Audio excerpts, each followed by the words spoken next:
What's up, guys? Welcome to the Bomb Squad. How are you doing today? You can't answer because you're on the screen. But thank you for watching and for not watching El Mariachi. You guys did really not like that Mexican movie. Well, too bad. We're covering more. Not today, but next time eventually. Yeah. So it's still January, and it's also the end of the month. This is our first of the first. All month we've been covering the first movies of certain directors, famous directors that you know and love. And we're going back in time to watch their garbage. No, I'm just kidding. Yeah. William really stepped on my joke. It can be fun to step on garbage. Yeah. But no, yeah, we're looking at those old films. We covered Steven Spielberg's Duel. We covered Robert Rodriguez's El Mariachi. I know you guys didn't notice that one, but maybe go look at it. And we covered David Lynch's Eraserhead, another great classic film. And for this last one, we're covering a director who's still working today. Actually, most of those directors are working today. Yeah. Also, Spielberg has Disclosure Day soon. Oh, we'll cover a Spielberg movie for that. Yeah, that'll be cool. Come find us. That's a good movie. Looks good.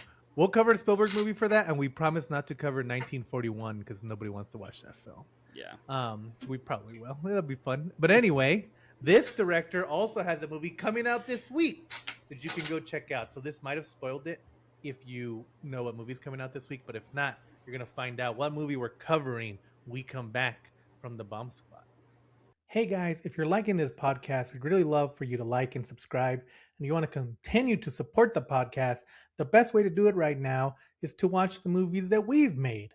We're not just podcasters, we're also filmmakers, and we have a couple of movies that are out. We have The Last Ones, which is a zombie drama about the reality of living in an apocalypse. We have Borderland, which is kind of a midnight movie about a woman who owes money to the cartels. And of course, we have my latest feature, The Empty Space. It's about grief, letting go, and mental illness. All of them are on Tubi and on every streaming service you can kind of find. You can always just type my name in there, Andrew Hara.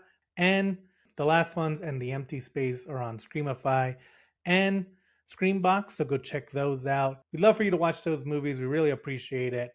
And now let's get on with the show. Welcome back, guys. So did you figure out the movie? Was it 28 Days Later, The Bone Temple? No, that's come out weeks ago. You fool. We are covering this director. They're making a new movie. It's a return to form. Yeah. For our gracious director, Sam Raimi. He's making Send Help. It comes out this week. Go check it out. It has Rachel McAdams. This isn't a plug. We didn't get paid for this, but I think everyone should go see. It does look good. Yeah, it looks great. It looks like Dylan O'Brien, surprisingly good actor. If Sam Raimi makes a rated R movie, it's kind of everyone's obligation to go watch it, especially if it's a horror film. Right. And this movie isn't even rated R. The movie we're covering today is NC-17. We're talking about one of the few. 1981's The Evil Dead. Directed by The Evil Dead Men and The Evil Dead Women. Directed by Sam Raimi. Written by Sam Raimi. Yeah, was it written by anyone? It stars Bruce Campbell. By Sam Raimi. Yeah, it also stars pages torn out, also by Sam Raimi, because they took out all of the plot. And that's not even a joke. That's not. I mean, I said it as a joke, but they literally were like, "Let's take out all this stuff where it's all," because they had a bunch of scenes where the characters were reacting to what's going on, and they took them out because they're like, "This is too depressing." They're like, just keep in the camera effects. Just keep in the crazy swoops. Let's keep punishing Bruce Campbell. This movie stars the always amazing Bruce Campbell. Mm-hmm. It also stars a bunch of local at the time theater people such as Ellen Sandweiss, Richard de Manicore. That's not right at all.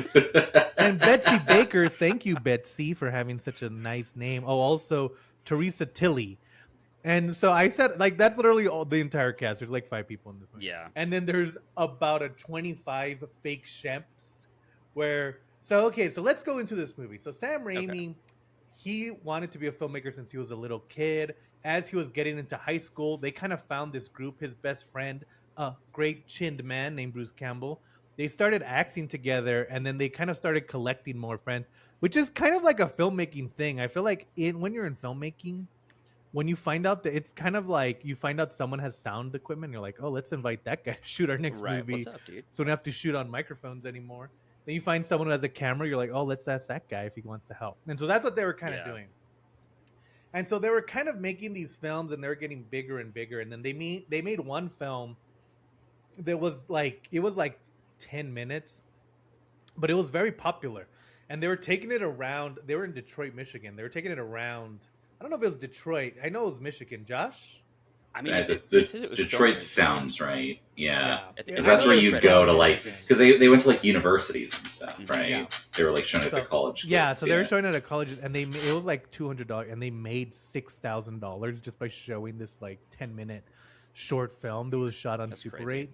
Yeah. And like again, that's so crazy because like, well, we'll talk about it a little bit later. Let me keep doing trivia.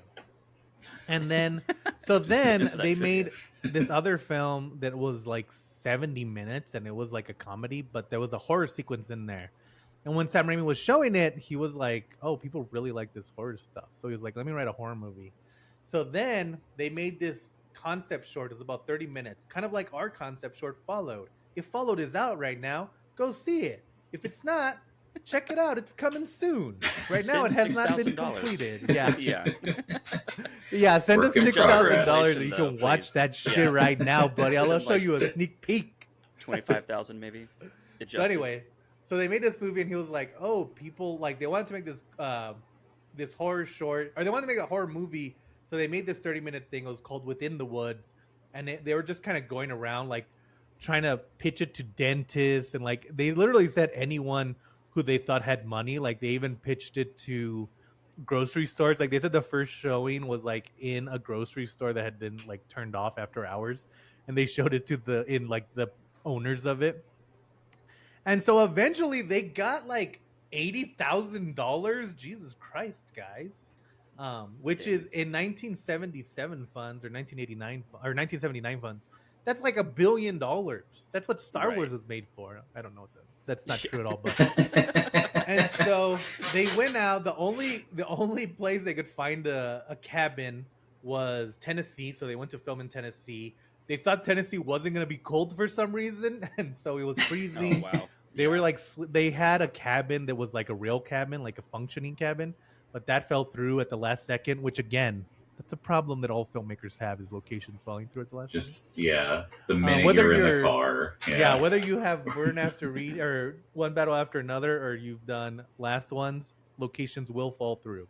And so they found this other cabin that didn't have working electricity, didn't have any heat, didn't have anything. It was just a box, and they even added the fireplace that they use in the film to this cabin. And they were sleeping out there. Wow. It was freezing. Like at one point, Sam Raimi and it's also like, here's another thing, and we'll tell you right now. There's a book about this. The best book about this is Bruce Campbell's first biography, which is called "If the Chins Could Kill," and he talks about all these movies. He talks about his friendship with Sam Raimi. He also has an introduction by Sam Raimi, but it's very important to know that Sam Raimi, Ted Raimi, his brother, and Bruce Campbell, they kind of like to fuck with people. Like, you don't never know what's real and what's fake with their stories. Yeah. But sometimes they change shit. Like the forward of that book of Bruce Campbell, it's literally Sam Raimi and Ted Raimi sending a letter to the editors demanding that they get paid a certain amount to write the forward. And then they go, they say they won't pay him anything because the forward's supposed to be free because like your friend. And so they storm into the office and pull out quarters that they got from the bank and start counting them, saying like, we don't need your money, we have our own money. and then the forward just ends. There's no forward about Bruce Campbell at all. It's just Sam Raimi being I think he just wrote a story with him. Yeah. And so, but also like they do real things. Like during The Quick and the Dead, there was this very annoying stunt coordinator who kept wanting to add more stunts. So then Sam Raimi like called his best friend Bruce Campbell and was like, "Hey, you should come to set tomorrow." So he went to set, and then Sam Raimi was like, "Oh, that's your new stunt guy. Go practice those new stunts on him."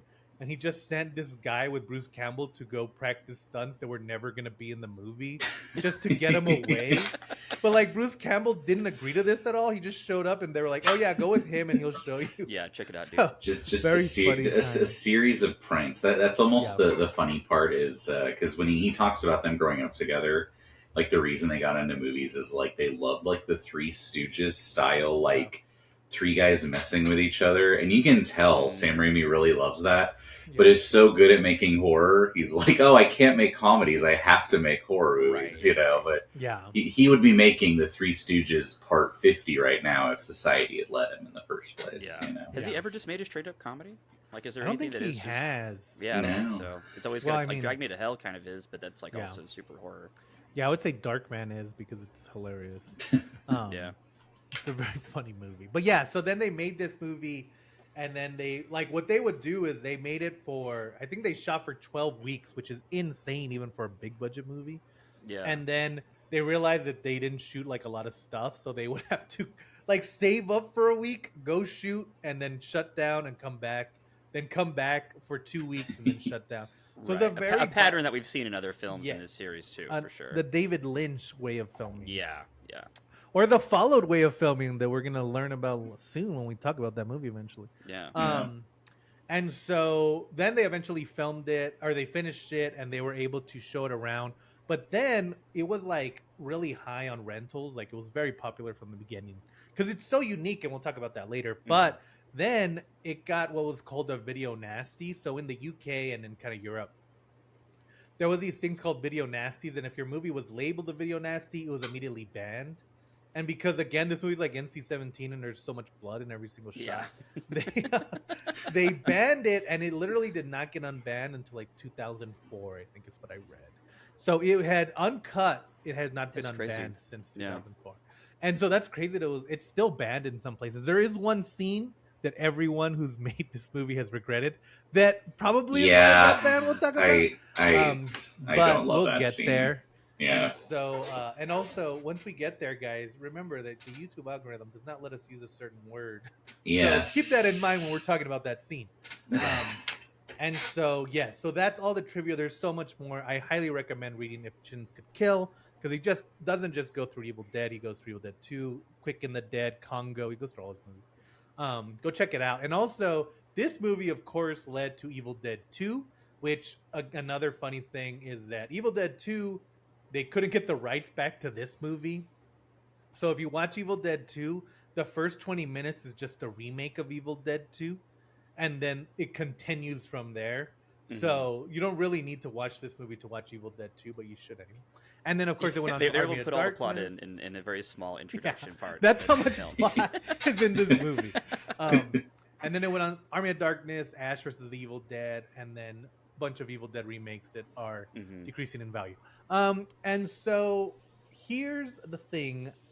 This movie is about four friends who go to the woods. Five friends who go to the woods, and also some hitchhikers that they do not pick up, and they're just in the beginning for no reason whatsoever. But yeah, and then evil stuff happens. So let's get into it with the Evil Dead men and the Evil Dead women. What did you think of this film? Also, I keep saying that. I should explain. The movie was originally called The Book of the Dead, but then they changed it, and they were trying to find the perfect title. And at one point, someone said they should call it The Evil Dead Men and The Evil Dead Women. And then that's what we've called it from then. That's such a long... it's like the dumbest, yeah. It's not even that accurate. I know. There's not... Yeah. But so, what did you guys think of 1981's Evil Dead? I mean, it's so good. It's like... It starts off with a bang, and it just like never lets up. And like, I think the first time I saw it was back in college, and I thought it was pretty cool. But I've probably seen like a handful of times over the years. But like watching it this time, I just felt like way more into it, and like there's some like super inspired stuff, and like it weirdly kind of goes into like art house territory in a few places. And I also love, my favorite trivia fact of this movie is that Joel Cohen was an assistant editor, and this like formed their relationship. And I just feel like the way that the camera moves are and the different angles that they use like really went into the future of like action comedy filmmaking that defined like the 90s. And it's just I don't know, it's a good movie, but it's also just has like such influence that it's really cool to see it all happen for the first time. And I'm glad you said that, because I think that's such an important part, is that, and a good advice for filmmakers. I see a lot of filmmakers who are like, not just like, they don't want to work with other directors who make other things, but they don't want to watch other films like, oh, I don't really like sci-fi, or I don't really like drama or something. But the Coen brothers and Sam Raimi friendship, like they're not similar in style, but they would like. There's a scene in this movie, and then eventually, Sam or Coen brothers directed a segment in Evil Dead 2. But there's a scene where they're like flying over the roof, and you hear like every time it goes over the panel, it's like boom, boom, Yeah. Right. boom, for no real reason. It's just to add effect, and that was the Coen brothers. And then they use that in Blood Simple. They use it at the same time with the fan. It's around the roof. Oh, Right, yeah, that's yeah, right. yeah. They're like towards the end.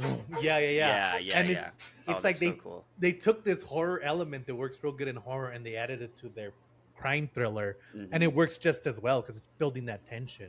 Yeah. And so that's why it's so cool. And then also, if you've ever seen Barton Fink, and there's like a part where this cop is like freeze and he shoots for no reason, that's Sam Raimi. Right. I think he's also in Miller's Crossing too. Yeah, he's in a Yeah. bunch of them. He's just Yeah. always he look, Yeah, and then that's- Bruce Campbell's in randomly. He's in Fargo. Bruce Campbell. Right. He's like He's in that little TV show. Yeah. He's a TV actor. Yeah, they're Right. straight up friends, those guys. Yeah. No, I mean, this I know. movie is great. I've also so seen cool. it a few times. Yeah, no, it's just very, you're like, oh yeah, this like looks really, I don't know, like every angle's so interesting. Like just like the iconic, like as they're pulling up to the cabin, the like porch The swing steps. bench just Oh, hitting the thing, and it's just like, God, it sets a mood so well immediately in ways that Yeah. like movies with 200 times the budget like struggle to like capture this, including ones in the Evil Dead franchise. It's just very like It's weird to it's the see thing, how like, simple it is. There's this scene where they pull the car, and it's kind of in the middle of the night, and they're pulling the car to this gate that they see later, and it looks very weird because the way Bruce Campbell gets out, he looks like he's kind of walking on top of the car. And what they did was they parked the car in an incline, and then they leveled out the camera. So when Bruce Campbell gets out and starts walking, it looks like he's walking at a canted angle, and the car's flat. Oh, yeah. But it's not what that is. It's just like and it was like that kind of thing. If you go back and like read the books and stuff, there's like they put Vaseline on like two boards with grip tape, and that's how they would slide the camera back and forth. They had like right. there's Just, like scenes building their own equipment, kind of. Yeah. Yeah. There's like whenever they're running through the woods, it's them holding a board that has a camera in the middle, like Yeah. taped on, and they're And it looks just so running. cool. They're literally running. Yeah. So it's ingenious. Also, real fast, I started this because I saw Army of Darkness. That was like their biggest one, and so I saw it one time at Blockbuster, and we like loved that movie. And then like one time we were watching like a horror show, and they were like, "Oh yeah, Evil Dead." The Evil Dead franchise. It was Evil Dead 1, Evil Dead 2, and it went on to Army of Darkness. And I was like, Army of There's Darkness more of is a franchise? Yeah. So we went and rented Evil Dead 1 like that day. And then I'll say that going from Army of Darkness to Evil Dead 1 is quite the whiplash. Yeah. Army of Darkness is the craziest one. That one's like, he like goes Yeah. back in time, right? Yeah, wild. it's Yeah. super. It's funny because I did the like rented. I'd heard about Evil Dead being good when I was probably like, I don't know, like a early teens, like the 14 or 13 or something, and rented. They didn't have Evil Dead 2, so I just rented Evil Dead 1 and Army of Darkness, and that is also very jarring to go from the end of Evil Dead 1 to Army of Darkness, because it's Right. like not only is it, obviously like a huge budget, but Bruce Campbell's gone from like a child to like a huge buff man, Right. Right, it's just such a like, you're like, oh yeah, I guess this, but it's also like technically a direct sequel to the events that happened to him minutes earlier. So Right. Yeah. He's way buffer. So yeah, so this movie starts off, and again, even the beginning, there's just like in red lettering, like the Evil Dead. It just looks like MS Word, but it's even more yeah. less. And so the movie starts off, and it's these four friends. Bruce Campbell plays Ashley Ash Williams, which I feel like them naming him Ashley was kind of an inside joke, but who It knows? made it confusing because Yeah. I kept on. I know he's Ash, but every time they would say Ashley, I was like, "Wait, who's Ashley?" Yeah. So I was always like, I thought there was a different character that I just like didn't know, and then I was like, "Oh my god, yeah." And not only that, but like Ash is the name. So like when I saw Right. when I saw Army of Darkness, everyone calls him Ash because he calls himself Ash, and so I just assumed that was his name. So then watching this one, you're like, why do they keep who's Ashley? And you're like, Right. oh, it's Ash. Well, that's not a short name. Like it's not a nickname for Ashley. Ashley's not a man's name. So they're like driving to the woods, and like it starts off in the funniest way that I always forget. So they're like kind of talking, but then like they're lost and they're driving down a two-way Oh, and there's like a highway. truck. But end up driving on the wrong way, and they're about to hit this truck, and like nobody's paying attention, Yeah. and then they just kind of get out of the way. Like, it's Yeah. So, like- yeah, He's like, it's your wheel, dude. Your wheel won't drive. It's so nothing. Yeah, probably. I do like because like you kind of said, there's not a lot of characterization to the friends, but they almost establish right away, like because it's him, one guy, and then three girls, and it's kind of like two couples and then one other girl. yeah. But he's like the nice one, and the other guy's kind of the jerk. Where the other guy's like, Right. "This cabin's probably gonna suck," and his girlfriend's Yeah. like, "Yeah, it probably will." And then Ash's girlfriend is like, "Actually, I think it'll be nice." And it's Yeah. like, Yeah. okay, we're already setting like It- it's the bad couple, the good couple, and then Right, the other right. girl. You know? Well, and I will say that like immediately every time they're like all the kind of dialogue is like this, where they're like this cabin, it could be cool, and they're like, actually it doesn't have anything there, it's gonna be terrible. And they're like, yeah. well, at least we'll all be together. Yeah, together in a cold cabin. It's Yeah. like- Hating each other and our existence. And so and then oh, go ahead. Well, I wonder, like, because you were saying that, like, they lost their first location, and so it's like, as soon as you said that, it's like I immediately thought about this conversation in the car, and it's like, I wonder if like they actually had this conversation, like going to the second location, like, dude, there's Right. nothing there, it's gonna Yeah. suck. Yeah. They're like, dude, let's just put that in the movie. Yeah, that This is true. kind of like a film set bickering. Like, there's Right. always the one guy who's like, "No, we could do it." Everyone's And else is like, they- "I hate this." They do talk about crossing the Tennessee border, which had to be added because they didn't know they were filming in Tennessee when they wrote the script. Mm, And so they also pass two hitchhikers that you think are gonna like come back, but then they just never do. yeah. But there are hitchhikers in the sequel, so I kind of feel like there was an original idea where he was gonna have the hitchhikers in there, but then once they realized what their budget was, they're like, you know what? Right. Let's just have like Let's funny cut clip it. to them. Yeah, Yeah. But that is a cool scene though, because like they're honking because they're trying to get out of the way of that truck, yeah, and the two hitchhikers like they give them like a thumb, like a hitchhiking thumb, yeah. and they just like stare at them in like a weird kind of like uncanny way, and so it's Yeah. like it's kind of silly, but it's also like already beginning to add this weird Be weird, but trip. that's also cool because usually in a movie, if something like that happens at the beginning, you're like, oh, this will come back around. But in a way, it's like, oh, in real life that would happen. Where you're like, oh, remember when we saw those two weird guys? Oh, nothing Right. came of that. It was just Yeah. a weird situation, you know. So And it's yeah, it's kind of because I saw Darkman this week, and it's funny to think about the way Sam Raimi directs. It's a little bit of that kind of, and you see it a lot actually when you think about these high profile directors like the Coen Brothers. David Lynch did this all the time, where he's just kind of doing things because he knows, like, it's almost like this idea that once you're in the theater, at least this is how it used to be for streaming. Once you're in the theater, you belong to the film, like you're part of Mhm. the film. So it's like, let's just go for it. And if adding a silly scene makes this scene better, then let's add it. Or adding something that doesn't make Mhm. sense, like, because then they're driving to the cabin, they're driving over this bridge, and like there's this shot where they're like complaining about how shitty the bridge is, and you see pieces of the bridge like falling off underneath them, which is a cool idea. Like this bridge is so bad that it's falling apart without them even knowing. Right. But then it gets stuck in like a hole of the bridge that's Yeah. gigantic, and Bruce Campbell like gets out of the car and looks at it and goes, "Oh, what's going on?" And he gets back in the car and then just keep going. And it's like, all okay, good, like, all good. yeah. It's So front-wheel it's drive, I just guess. it's just kind of thing where it's like logically you would have seen that hole, or at least you would assume you would have seen. It's such a big hole, Right. but it makes And then it taking makes precautions. yeah, exactly. Or like not gotten back in the car that's stuck, but Yeah. he puts it in there because it's like he's getting you ready for what's going on. And so then they get to the cabin, and one of the cool things I started to notice on this one is that there's a lot of camera tricks that he's playing with that he's going to eventually use for horror, but he's kind of getting the audience used to the fact that this isn't filmed in a traditional sense. It's also like Sam Raimi just likes a lot of canted angles, he likes a lot of Yeah. weird angles. yeah. But I think that even if he does it inadvertently, I think that helps the audience. So when shit goes crazy, you're already kind of used to the look of the film, you know? Right. You already feel kind of off. Yeah. Yeah. So And it's like I yeah. feel like his like canted crazy angles too. Like, just they add this sort of like really entertaining, like cartoonish kind of like zaniness to the whole thing, while also remaining like still scary. But it's like I feel like that's what he like really pushed through to like the 90s as well, as like this like very stylized, like almost like comic book sort of like angles. And it Yeah. just like makes the experience like so much more fun to watch. It's very dynamic. Yeah. Yeah. He should definitely direct a comic book movie. I wonder if he has. Yeah. And so they get to the, and this is a cool scene because they're getting to the cabin. And again, the cabin looks great. It's like, it does look like it's a hole in the wall cabin that you wouldn't get unless it was a last resort, which is both true in case of the actors and the filmmakers. But they get there and the swing is like swinging on its own, you know?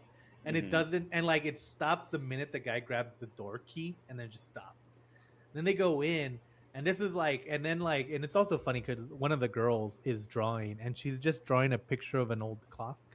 It's like, why are you drawing? Like, what? Everyone, all of the like leisure type stuff they do in this movie is so insane. They're literally playing cards. It's all stuff that they could have found at a grocery store 10 minutes before. They're doing like they're playing cards and trying to psychically guess what the next one will be. I'm like, did people think psychics were real in the 80s? Because it's also a big thing of the Watchmen. They're like, yeah, all the psychics heard about it. I was like, that's not a normal thing, you know. But I do feel like they were more prevalent because then you also have like the Dead Zone, which has a psychic. It has like a bunch of psychic storylines. It was like that time where they were using psychic, like, oh, we called this psychic for this investigation. It's like nootropics, kind of like Scanners is kind of like that a little bit. Yeah, where they're like, a lot of... it was like, we all know psychics are real, but what if this other thing too? And it's like, the 70s and 80s had optimism at where the human mind could go, and it was the age of Aquarius. Yeah, they didn't live through 2020. Since then, we realized that Joe Rogan has stopped it in its tracks. And so they do that, and she ends up. Oh, and then her hand gets possessed, and she's like, "No, I can't start drawing." And like, again, it's a very Sam Raimi thing. Like, what's the most evil thing we can do that it's not super evil, but that would get the audience scared? It's pretty weird. Yeah. A hand takes over. It's like, first of all, if my hand, like the veins turned green, and I mysteriously drew like an evil book, I'm gonna tell someone about that. Yeah, dude, I'm going to the hospital. She doesn't tell nobody. I've obviously lost my mind. She was just like, "Wow, that was weird. That was crazy." I thought I was drawing a clock." Yeah. I was like, "Did you failed the stroke test further than anyone else has ever?" Right. Yeah, you're done. You're cooked. And there's a part in that drawing scene too. Like she like looks at the clock, and this is kind of like where it goes into like like art house territory, where it's like it like has like a close up on like the clock hand, and it's like making this crazy noise, and it's like cut back to her face. Like the editing style was just like really interesting. Like it was so cool. And it's like I dreamed that was Joel Cohen that did that, even though I have no idea. But it's like I wonder if like that's kind of like, you know, there's just a lot of talent like on this movie. Yeah, it's like these are the moments where it really shines through. And there's a scene where like before where they're playing during that time they're playing cards, and it's cutting between Ash's eyes and his girlfriend's eyes, and like it goes back and forth, and it cuts to their hands, and it's like that's what I'm saying. Like later they're gonna use that to scare you. But now they're just kind of like they're doing it. They're just use it like, hey, check it out. That scene's so funny because they both pretend to be asleep. Both he's like it's like a kid. And the music is like romantically swelling as the music in this movie is fantastic. As he like keeps pretending he's asleep as she's like reaching for like something that he had, you know. And it's just like box, such a weird like cutesy thing to like put in your movie. You know? I know it's very And then he gives her a magnifying glass. A magnifying glass, which had to be like one of them just had it at their house. No, it's not. It's like everything that they have with them is stuff that if you went into one general store, you would find. You know, like cards, a drawing paper and pens, a magnifying glasses were very popular, like in general stores. You know, right? It's kind of like if it had been today, it would have been like a Slinky. Like just like a chia pet, like just stuff they could find at the $5 store. It's such like a dude gift to give. I know. Like, look, magnifying glass necklace. You can look through things. Pretty and useful. And then there's so then she doesn't mention it, and then they go to dinner. They're all eating dinner, and then like there's a cool scene where you can see her. She's like one of the girls is eating. She's like here behind her. You see the cellar door, and then the cellar door flies open. Yeah. And then they're all like, let's go check it out. So then one of the guys goes in there, and then Oh, Scotty, the Scotty, annoying yeah. guy. yeah, you're gonna hear that name Scotty like 8 times in this scene. And Yeah, so, yeah. a lot of times. 8 times doesn't sound like that's a lot. Like 8,000 times is where the joke should Right, have been. right. It's like Scotty. You're gonna hear Scotty. it like once or twice. Scotty. Yeah, it's crazy, dude. They They also can't find him, and they say his name. they give Scotty the most annoying laugh too, which I think helps sell like what Well, an annoying guy he is. Yeah, here's the thing that I really like about this movie too, and I don't know if this was intentional because they kind of just got whoever they got. The casting is really good. Like the girls, Yeah. one of them Yeah. looks like Ash's girlfriend looks very sweet and innocent, which is going to really help with how things are going Turn to out. go. Betsy Baker, Yeah. that's Betsy Baker. Oh, Ellen Sandway's the other girl is Ash's younger sister. Did you guys know that? Yeah, because Okay. at one point, because she Oh, always talks to yeah. Ash, and she only ever talks to him. That's Yeah. And right. I was like, that's weird. And then at one point, he says it or someone else says it, and I was like, oh, because she never is like, group, let's go to town. Oh yeah. After the she scary likes stuff, she's always talking. like, Ash, get me out of here. And it seems like she is also his girlfriend, but it's his It's sister. his sister. Yeah, that it's makes like they're more not sense. romantic. It's not weird, Yeah. but it's like she only Yeah, talks she to just him. looks to him. See, and yeah. that's funny because I just thought Scotty was so annoying nobody was gonna his help. Yeah, it's not gonna give me that. Because then they go down because he's not answering. He, They're like, "What?" he the goes hell? so And so Ash goes to the basement to Ash check goes on him. down, and then he's like, "Scotty," and then Scotty like grabs him. He's like, "I was playing a joke." It's like that was a 10-minute joke, dude. Like that for this, Right? Like, Yeah. Just to be annoying. And then, this is funny because down in the basement, and this is just one of those things too, where knowing that the movie eventually becomes this franchise is funny because it's just like a book and like a recorder, Mhm. and that's it. But and then like I think like a knife, right? yeah. But later movies have like the most obvious, insane, evil cult layer, and you're like, no, I would leave that cabin immediately. Right, Whereas in this right, one, right. yeah. it's like, oh, this is kind of weird. But then if you some weird And guy see- has these trees. Yeah. It doesn't seem that crazy, but And it's interesting enough.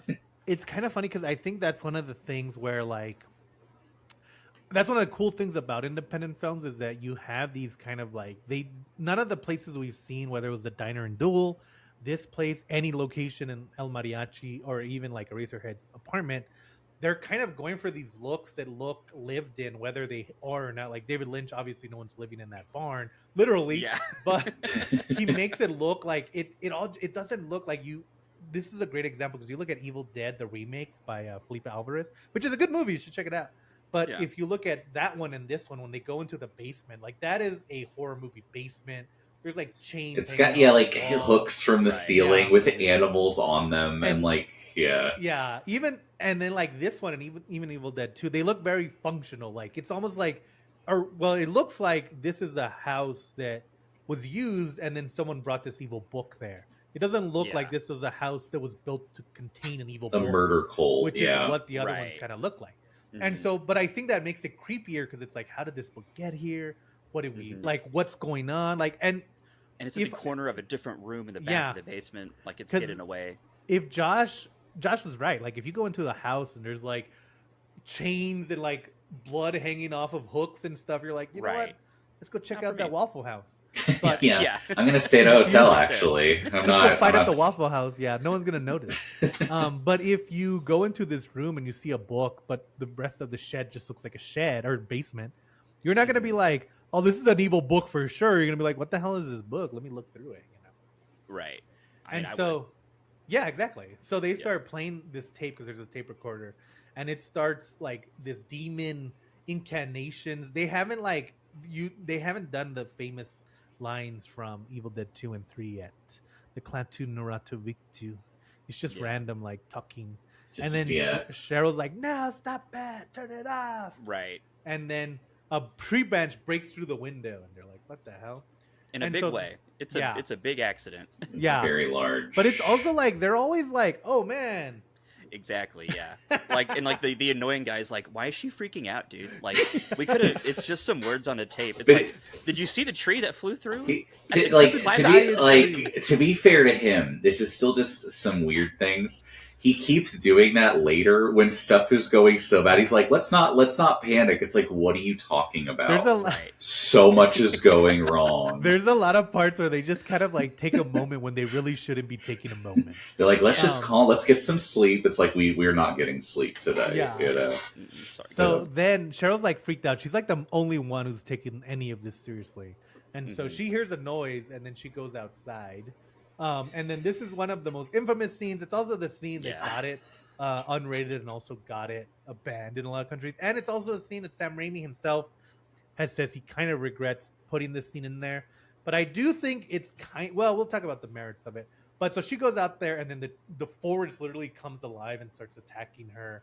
It it holds her hands with branches. It's like slapping her with branches. And then it assaults her.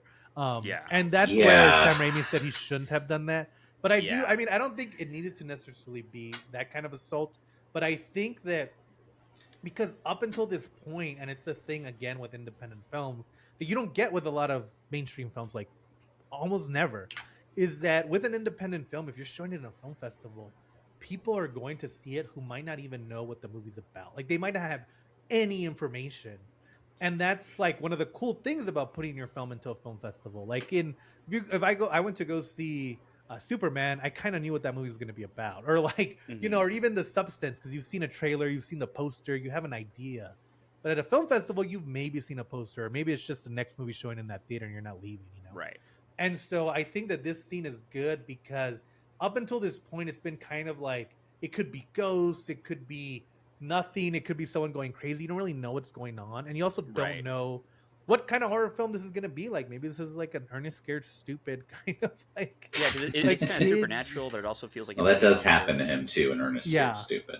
And so the brutality of the scene is kind of like, no man, this movie has started and is not letting go for the rest of the movie. Right. Yeah, and I don't think it needed to go that far. I think they could have taken that. There's one shot they could have definitely taken out.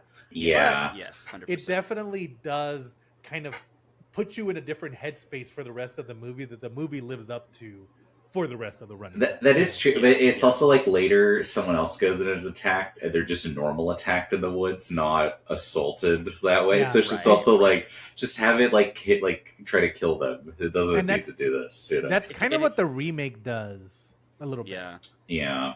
It just kind of feels like a young man, like not having lived life. Kind of like there's this one. It was like Chris Gethard. He was talking one time about how he used to do jokes about like miscarriages or like stuff like that. And then like he met someone that had a miscarriage and he saw like how terrible that was for their life. So he doesn't do that kind of joke anymore. And then also kind of like Spielberg doing Close Encounters and like the guy leaves his family. Yeah, it's like I feel like this scene just screams like young person making a film that doesn't really know how awful this actually would be to a person. You know what I mean? It's like it doesn't really. It's scary, but it's like. Watching it now, I'm just like, I don't know, dude. That's like, you can't do that. And you know what is funny too, and William knows this because we went to film school together, is that I remember there was one year where, or no, it wasn't 1 year. It was our first year of real film school, and we had to do like these kind of short films, and every single short film that wasn't ours was either about an abortion or someone getting hit by a car. And the one that I got to work on was my favorite. It was a woman who was going to get an abortion who then gets hit by a car. So it was like, so I think it's that thing where as a young artist, you kind of want to challenge yourself. You want it to be taboo in a way that what you're saying. Yeah. Right. And then like you'll realize it later on, which I guess Sam Raimi has. It's like, oh, dude, everyone's seen my movie now.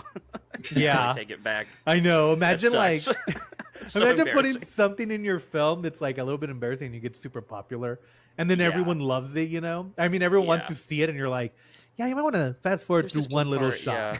I'm just going to hold it right there, projectionist. Just hold it right there for a second. Let me preface this. That's why Kubrick would cut his films even after they were out. And so they like find her and they're like, what's going on? They come back. They decide to leave. And that's when they get to the bridge. No, they don't want to leave. Again, she has just clearly suffered trauma. And then everyone's like, nah, I'm staying. She's like, Ash, please take me like to town, you know? Yeah. They're also like, she fell in the woods. It's like, that's not what has described what her They're, she looks they're like. very like her clothes are torn. She's bloody. Yeah, they're very dismissive. But Yeah. I actually do think this is cool because he takes her first. She's like, it's not going to let us leave, but then the car starts and he's like, you're crazy, And they get to it, and I always like in my mind, maybe because I think Evil Dead 2 does this. Like Evil Dead 2 pans out to a wide to show the bridge is just totally gone.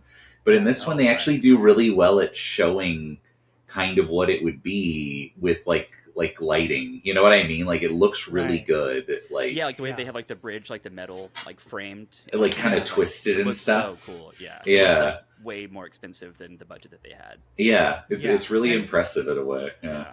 I will say that the effects always look so good as compared to everything else. Yeah. But yeah, it has like the claws or like the wire now looks like claws and stuff like that. Yeah. It's just a cool image. So they realize they can, and that's one of my favorite things about the Evil Dead that people forget, especially when they remake the movies. But Evil Dead, they're not just zombies. Like this movie is famously considered a zombie movie, but it's this kind of stuff where it's like, it's not just that. It's the fact that it can possess your hand, or it can have a painting like talk to you. There's gonna be some other stuff that's coming. Yeah, it's just it's a presence. It being a hand kind of looks like, oh, this is intentional. It's not that the bridge was old and it finally fell apart. It's not that, someone came and bulldozed it. It's something that's in the woods is making you so you can't leave. Yeah, you're trapped. Yeah, and I think to me that's like, there's this, one of my favorite scenes in Evil Dead 2 is like Ash is waiting for morning and there's like 10 minutes left and he's like, I can't wait. Like he's like so dead. And then the sun just goes up and down. Yeah, then the clock just spins. He's like, no, because it's like, no, in this world that you've kind of crossed into, there is no escape from the horrors that you've unleashed. Right. It's just totally hellish. And so then they go back, and that's when this is like one of my favorite. Oh, well, they go back and they listen to the tape, and it says you got to cut up the bodies completely. That's the only way to stop them, which again will separate itself from zombies as we go down the line. But then this is one of my favorite scares because it's so small but so well done. So they go back to playing the cards where they're guessing. Yeah, they're doing that. Actually, I should say before anything happens, this is the one, because in the sequels, Ash is very quippy. He's like and in this one he's just mostly like kind of horrified reacting to stuff. But this is the one scene where he kind of gets to do an Ash line because his girlfriend's like, "Hey Ash, I guessed the card right," and he's like, "Yeah, truly amazing, Linda." Super dismissive, but it's like, oh, he gets to be sarcastic, like very briefly. So that would be his defining feature later. Yeah, it's a very different Ash. He's a lot more timid and like kind of like a normal protagonist. Where in the sequels, he adds more of his personality. Right. And so they're playing spades, and like they're trying to guess, and then Cheryl, the sister who was just attacked, she starts guessing, and she's like, this one, and she starts guessing them all, and then she turns around and she's immediately evil, and she like she's like she kind of They have white contacts, and apparently they're made of very thick glass. They were like so hard glass. Have them in their eyes for 5 minutes at a time, 15 minutes, and so like they said that was grueling. And she starts floating, and she's like talking to him, and she says that they don't call them Deadites until the next one, right? Or do they call them Deadites? They don't call them anything. The rest of the movie is screaming and running, basically. It's like no dialogue. It's still great, but like I had to rewatch a lot of the second half because I was like, I would kind of like look away for a second, like, oh, did I miss something important? I'm like, just some blood. Just some. And so like, she's screaming, and they eventually become Deadites, but now they don't really give them names. And she's like telling them that they're gonna die, and then she like grabs a pencil and she stabs one of the other. Oh, she stabs Linda in the heel. It looks and mashes it around. It looks so painful. Yeah, but it's also like, why was that the place you aimed at? Like that. That's such a. What is she, Achilles? Right. Yeah. And then she like throws them all off, and then eventually they get her into the cellar and they lock her in. Yeah, they get her in there. They throw her in the cellar, lock the cellar door. Yeah, which is very funny because if you watch Evil Dead 2 and you don't know that it's kind of a quasi remake, you're like, how many people are in that cellar? Because like 3 more people come out in Evil Dead 2 that are locked in that cellar. It's like there's like 20 people down there. Oh, and this is a cool thing, and I think this is a budget thing. but it's something that a lot of horror movies don't do. I'll talk about it later, but I'll remember. Okay. And so they lock her in, and then they're kind of like trying to figure out what's going on, and she's like becoming more and more. This is cool because you know, the camera is like her POV, like kind of this poking up from the cellar as they're all like arguing about the heart her degree, and just yeah. being like, "Stop looking at me," Yeah, you what's know. wrong Yeah. with her eyes? Yeah. And this is where Scotty being dismissive is insane because he's like, "Let's just get some sleep and talk about." It's like, no, Yeah. you're it. She was What? flying, Dumb Scotty. now. She was flying. She's a demon now. She stabbed one of you guys in the ankle. That Right. there's no a way you don't need serious medical injury. help. Yeah. Yeah. Like, where's that pencil even been? Like, that's gonna get infected in 20 minutes. You know. Yeah. And so the other girl, like, she's like, I'm going to my room. I'm getting out of here. And she goes into her room, and some entity. So there's like this entity that's kind of running through the woods. You don't know if it's like kinda if it's drifts. flying through the woods or if it is the woods and it's just kind of like moving along itself. Yeah, and But- it's like watching them from outside the cabin, Yeah. and that shot was like very De Palma and like Yeah. a little Lynchy too. Like, there's like some Lynch kind of like photography in this a little bit. Yeah. There's a lot of like, you could tell he's just picking and choosing like stuff to make the best angles and stuff. Right. Yeah. So it crashes through the window and it turns her into a deadite as well. And so she attacks Scott, and he gets the knife and he stabs her and he kills her. He But does. then she yeah. reanimates, Hmm. and that's Yeah. when they have to that's when they realize they have to get the axe.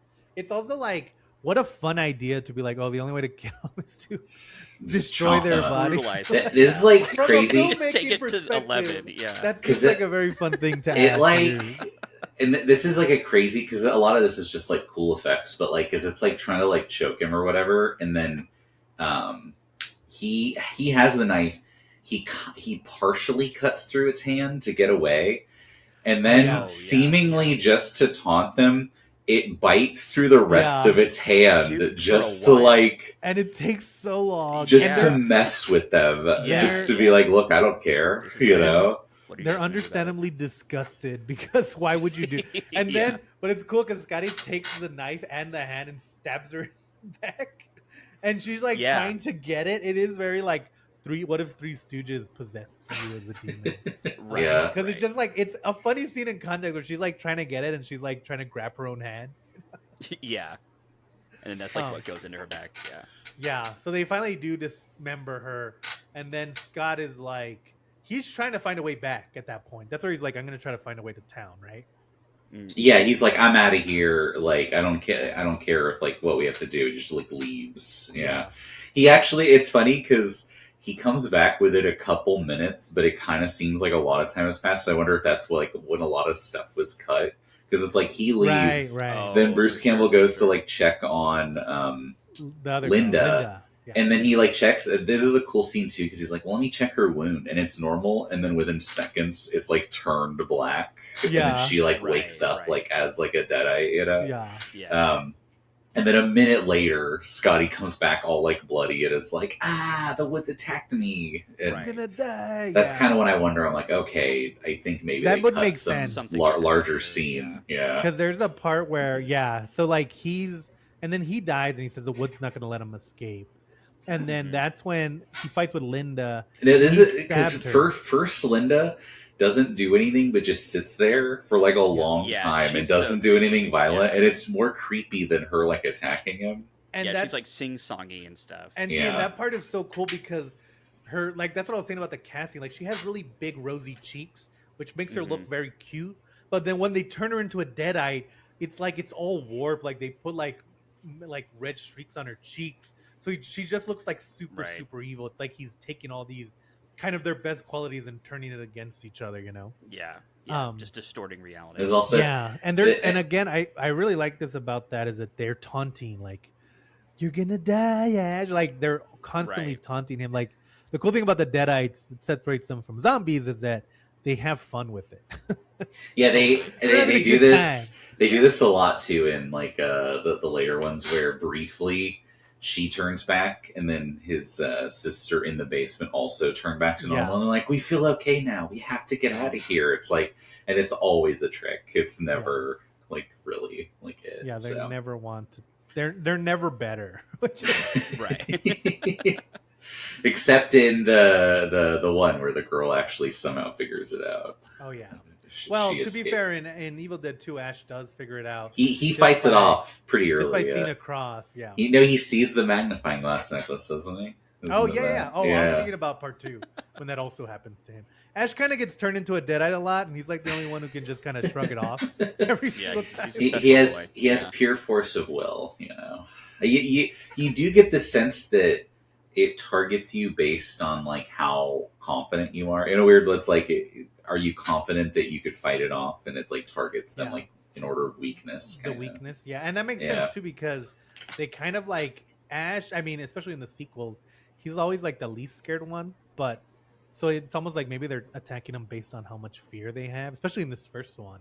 Like everyone who goes off and gets scared is the one who gets killed, which makes sense Right. because they're separated, but also makes sense because it's like But he holds it together the best. Yeah. Yeah. And then like he has her on the table and he's gonna dismember her, but then he sees the necklace he gave her and he's like, I can't do it. Yeah. So he decides to just bury her, not listening to the only tape that tells him directions. Right. That's a very Ash thing that they didn't realize was an Ash thing, where he just Yeah. likes to not pay attention to the directions and do Right. whatever he wants. And so he buries her, but then she comes out of the ground and she starts fighting him. And so he like a very cool scene where he swings the axe and then her head like pops, or he cuts off her head and it's Oh. like flying through the air. I think it's like with a shovel. Yeah, because he has the Yeah, shovel in yeah, his yeah. hands. Yeah. It's one of my That was favorite great. shots. It's It was like, so kinetic. Yeah. Yeah. And then her headless body starts attacking him too, and it's like bleeding all. At this point, Bruce Campbell's just covered in blood, which is Yeah, another and the staple Deadite- of the series. And they bleed like a white liquid too. It's Yeah. like red and It's white. pretty and gross, thick yeah. and gross. Yeah. Yeah, they kind So- of bleed a bunch of different. It colors. is They have that funny, black too. in there. They don't do it in this one, but it's almost funny because this movie almost sets up like, oh, you have to dismember them, or else like they'll come back. And then in the sequels, he does that. But sometimes the evil will just like put them together on a whim and be like, no, lightning struck the grave. She comes out fully like, this one formed. You're doesn't like, count. Yeah. you're like, okay. So it really is just gonna mess with it no matter what, Yeah. So then Yeah. they all fight, and then we won't tell you how he gets out of it. We will tell you that it does lead into the sequel. And if you've Mhm. seen Evil Dead 2, you know what happens after that. But I think it's a very cool scene. I also, that last scene, and this is to tease you to go watch it, was they had to shoot a scene going real fast through the house. And so they got on a motorcycle and they put a camera on it and they drove it as fast as they could into Bruce Campbell and they crashed into Oh. him. Yes, you can literally. His Oh, his that's scream is partially genuine in that scene because a camera is flying at him Yeah. at high Dude, speeds. that's commitment. That's Yeah, commitment right it's there. Yeah. it's such a fun time. But yeah, the last part, like even before that, like whenever Bruce Campbell has to go through the house, like what we're not going to talk about, like that's some of the most inspired stuff in the movie. Oh, just the Like, filmmaking is so good. insane. Yeah. and the Like, effects are great. you just have to like, see it, looks yeah. so good. Yeah. And this is the thing I wanted to talk about. So the cool thing, and I didn't notice it until I watched this movie, and I think it was just a budget thing, is that you always know where everyone is, even after they're dead. Like there's like Yeah. when Scott dies, he's like having to move the bodies, and when he's trying to bury her, and he's like having to move this body outside, like out of the way so he can move this body. And that's something that I don't really ever see in other horror films. That kind of like acknowledge, and mostly because they always put the bodies away or they don't have time. But the fact that the bodies just kind of stay there and they don't ever move, it's like that's a cool thing that would happen in real Right. life, and it kind of ups the fear, Totally. yeah, it's less movie. It's more like practical in a way. I don't know. Yeah, the whole Right. movie feels weirdly practical despite everything crazy going on. Yeah. Yeah. Very good So- sense of place. So yeah, no. Overall, I think this is one of the best horror films of all time. I think it's very good. I think Evil Dead 2. I don't know if I think it's better. Or I just like it better. I do know that I'm more scared of Evil Dead 2 than I am of Evil Dead 1. It's like so crazy right away. Yeah. You know. Yeah. But Yeah. it's also like, I mean, but also Evil Dead 2, it's really going to depend on how much you can tolerate Bruce Campbell screaming at the top of his lungs. 'Cause that is 90% of that movie. Right. But no, I think it's great. I think any last thoughts from you guys on Evil Dead 1981? I mean, I think that all the movies that we've talked about are like really impressive and have been very influential. and I think this is a good one to kind of end the series on. Yeah, probably my It's favorite of the group, if I had to say. Yeah. it's so funny. Like Sam Raimi just kind of like arrived fully formed, and it's great to Yeah. like see all this on display. Yeah. It is kind of crazy that, the main thing that Sam Raimi needed was just a little bit of time to mature storylines and a little bit Mhm. more money Yeah, to kind right. of do what he needed to do. Yeah. And so, I think go watch this one. Go watch Send Help. I bet you that one's cool. And Yeah, I'm excited to and see it. next week we might have a special episode for you, but we'll let you know on the Bomb Squad. That's the bombs going off. Stop.